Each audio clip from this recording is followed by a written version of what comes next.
on Box one, score, if you can move them. Sorry? Box score by any chance? They're coming. All right, thanks. Joe, Gary Wash from Boston Globe. 21-point lead. What happened after that, and what saved you?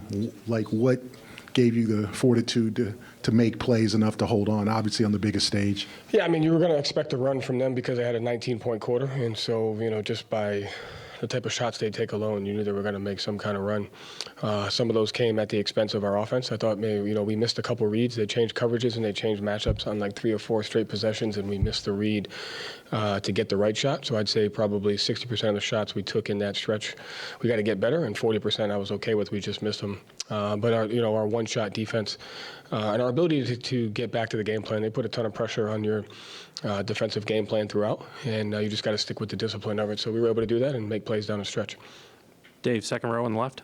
Joe, you guys were able to build a 15-point lead, had it into the fourth, and in that 19-point quarter you alluded to for the Mavs, Jalen and Jason combined for 22. What was working for them that maybe wasn't necessarily there for them in the first half? Nothing. Our first half points per shot was 1.23, and so I thought we were getting like really good looks. They just weren't falling, and so you just got to stick with it over the course of the entire game.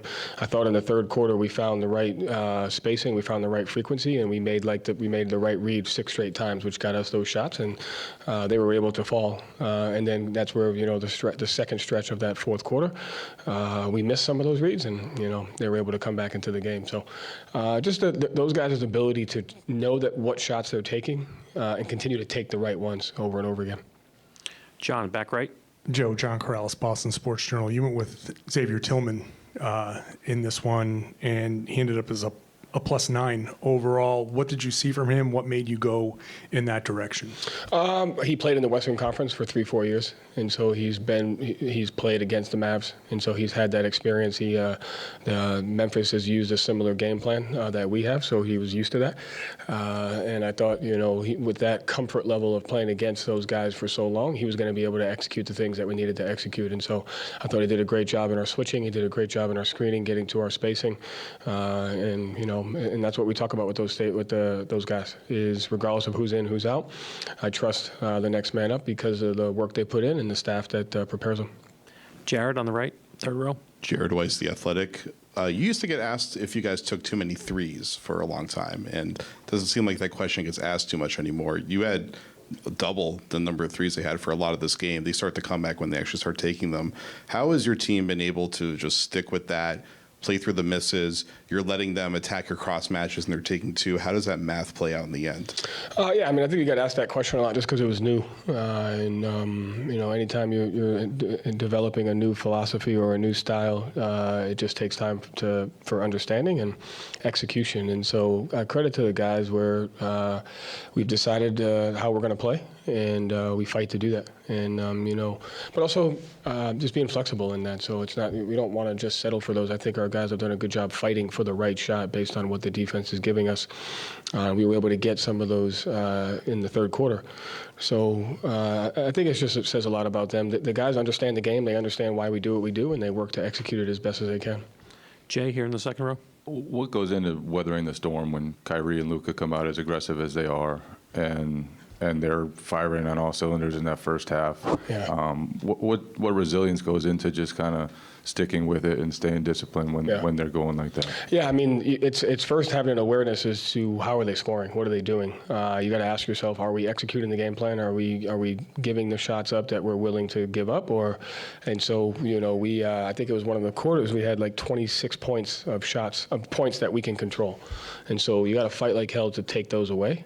Once you take those away, then you can either execute or game plan or work to adjust. And so I thought our guys did a great job of understanding the points that we could control, and they fought to take those away throughout the rest of the game.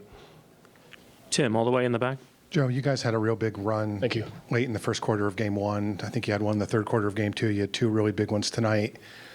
Is it just something innate about this team that they know when there's an opportunity to really hit the gas, or is it just talent sometimes? So when you have these big stretches of pulling away and making it seem so easy? Well, I would say both teams have a lot of talent, so I think you have to have talent to get to this spot. So that's a given if you want to make it this far. But our guys have a great basketball IQ. They have an understanding of, are we playing the right way? Are we taking the right shots? Are we giving up the right shots? And they know exactly when we're not doing that. And so they have an innate ability to control the runs of the game with the philosophy that we have and execute the things. And so it's just constant building awareness. Are we getting the right shots? Are we giving up the right shots? And then are we winning the transitions? And the guys do a great job of working towards understanding that. Adam? One thing you've talked about a lot during the years, how it's not supposed to go a certain way, the game's not supposed to go a certain way.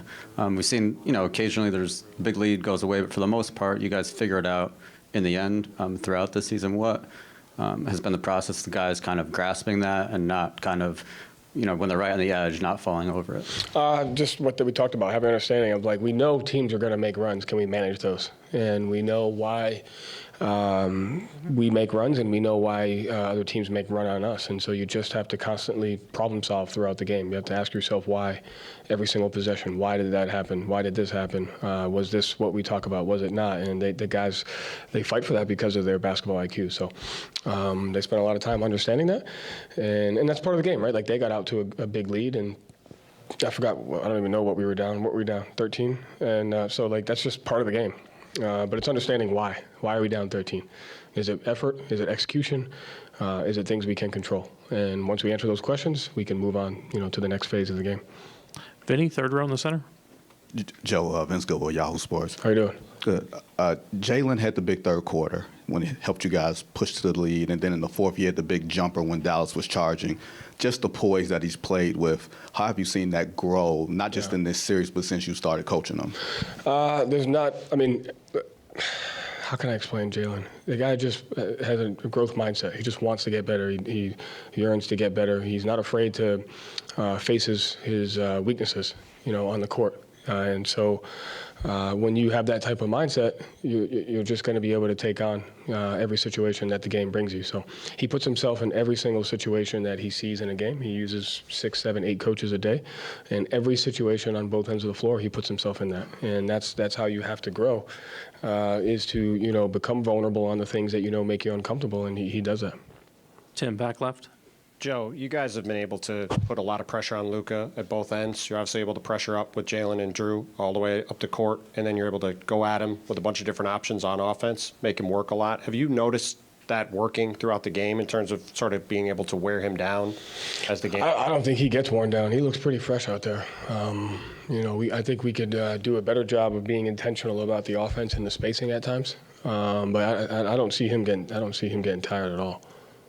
Right. Yeah. Follow up on, go ahead, 2. Just in terms of the intentionality on offense, did you think that was an issue in that stretch in the fourth quarter when things went sideways? Yeah. We were trying to play fast, create advantages, and create indecision, but we didn't create any indecision. And so when you miss the first read, it's not a lack of execution from the guys. It's not a lack of trying to execute. It's if you miss the first read and you miss the first window, it's really hard to get that window back against the team. And so that's what we were able to do in the third quarter. We found the first read, bang, right there, and we got it 6, 7, 8 times in a row. If you miss that first one, it's a nightmare to get a second and a third one, and that's when you end up taking a couple shots that you don't want to take. So it wasn't because they weren't trying to. We just missed it. They do a good job of changing matchups and changing spacings and fluctuating it. So there's probably about 8 possessions where we'll definitely watch and be like, we gotta do a better job of seeing the first read, and when we don't, we gotta find the second one faster. Last 2 here in the front, and then Ramona. Steve Buckley from The Athletic. Joe, you made the comment before the game, the closer you are to beating them up, the closer you are to losing. Yeah. That's front and center now with the 3-0 series lead. So what can you do to reinforce that message over the next couple of days? Yeah, just stick to the things that we've been doing. Have an understanding. I think, we were down 13. I expected that. We were down 1 1/2. I expected that. So you got to expect the expected. You got to understand that, we're just as vulnerable, if not more vulnerable than they are. And we have to play that way. And so as long as we have that mindset, and, when you understand that you're vulnerable and your back's against the wall, you got to fight. And so that's the mindset that we have to have. Ramona on the left. Hi, Joe, Ramona Shelburne, ESPN. Hi. Derek wasn't shooting the ball all that well for most of the game, and then hits a couple of really big ones in that fourth quarter. I know that's kind of what he does sometimes for you guys, but is that just his mentality? Is that your emphasis on continue to shoot the three, just lean into the math? Where does that come from? Again, it's all about taking the right shots. It's all about taking what the defense gives you. They're playing a unique defense against us because they're one of the best teams in the league at protecting the rim, and they have 2 great rim protectors. And so if you try to become stubborn, you put yourself in a disadvantaged situation at the other end of the floor. Our defense starts with our offense, and so if we don't take the right shot, we can't guard them. And our team has the discipline to fight for the spacing and to fight to take the right shot, whatever that shot may be. Derek has a green light to shoot the shots because his skill set is taking the shots that make sense. He can get into the paint and shoot the 2-foot floater off there. He can shoot off the dribble threes. He can shoot catch and shoot threes. So I love the fact that he continues to play. His confidence never wavers based on the shots he takes, and you can always count on him to make the big ones. Thank you, Coach. Thanks. Jason Tatum's on his way in.